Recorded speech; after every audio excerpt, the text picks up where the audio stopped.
Týmto nechcem nikoho urážať, ale protestanti nie sú cirkev.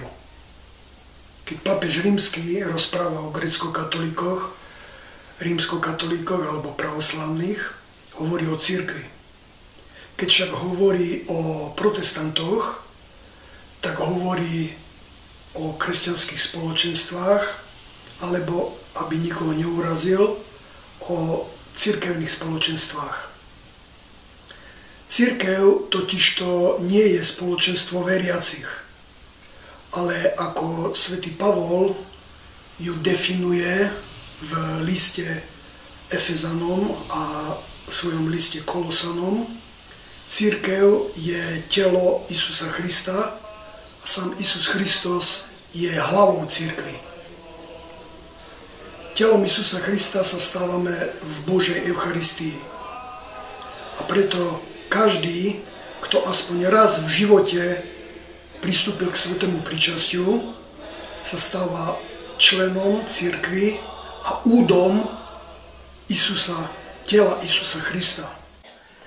Dôkazom toho, čo teraz rozprávam, je aj skutočnosť, že cirkev už od starých čias užíva termín exkomunikácia. Exkomunikácia znamená vylúčenie z cirkvi. A doslovne, a doslova do písmena, toto slovo znamená ex communione. Po taliansky ex communione je bez svätého pričastia. Vylúčenie, zakázanie, zabránenie pristupovať k svätému pričastiu znamená vylúčenie z cirkvi. Celý problém je v terminológii.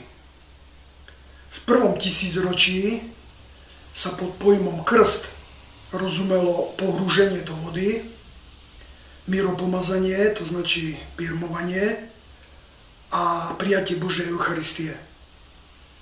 Keď teda pápeži alebo otcovia cirkvi v prvom tisícročí povedali alebo hovorili, že do cirkvi sa zapisujeme krstom, rozumeli tieto tri tajomstvá, ktoré sa kvôli tomu nazývajú niekedy aj tajomstvami inicializácie kresťana. V polovici 2. tisícročia, keď vznikol protestantizmus, niekto na západe oddelil birmovanie a Božiu Eucharistiu od krstu. A to spôsobilo zatemnenie pojmov. Dneska, keď pápež alebo niekto iný povie, alebo katechizmus učí, že členami cirkvi sa stávame krstom a myslí pritom ten oklieštený krst, to značí bez Božej Eucharistie a bez birmovania, tak už to nie je pravda. Keďže ide o všeobecný omyl cirkvi, pretože toto, čo teraz rozprávam, si neuvedomuje ani pápež rímsky, že krst na začiatku 3. tisícročia už nie je to isté, čo krst v 1. tisícročí.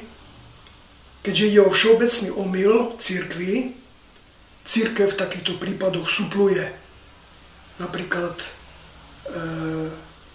malé deti, keď sú len pokrstené, bez birmovania a bez Eucharistie zomrú, tak stávajú sa tiež členmi cirkvi, stávajú sa tiež telom Isusa Krista a deťmi Božími, avšak až v momente smrti. Pretože svätým krstom, pohrúžením do vody, sa stávame adoptovanými deťmi Božími, birmovaním, svätým miropomazaním sme pomazaní na kráľovský trón, kde sedí Isus Kristus, to značí trón Boží, trón pre Svätej Trojice. A tento trón zaujímame v 3. tajomstve, to je Božia Eucharistia, keď sa stávame telom Isusa Krista, príjmame jeho telo a jeho krv živú a stávame sa pokrvnými deťmi Božími, a teda plnoprávnymi členmi pre Svätej Trojice a plnoprávnymi členmi Svätej Cirkvi, ktorá, ešte raz opakujem, podľa definície svätého Pavla, čo musia uznať aj protestanti, lebo to je Sväté písmo, je telom Isusa Krista. A hlavou cirkvi je sám Isus Kristus. Ja, Pavel, som sa stal jeho služobníkom. Teraz sa radujem, že za vás trpím a na vlastnom tele doplňam, čo chýba v Kristových utrpeniach pre jeho telo, ktorým je cirkev. On je hlavou tela, cirkvi. Je počiatkom, prvorodeným z mŕtvych, aby tak mal vo všetkom prvenstvo. Lebo Bohu sa zaľúbilo, aby v ňom prebývala všetka plnosť. A všetko mu poddal pod nohy. Jeho však, ako hlavu nad všetkým, dal cirkvi, ktorá je jeho telom, plnosťou toho, ktorý naplňa všetko vo všetkom.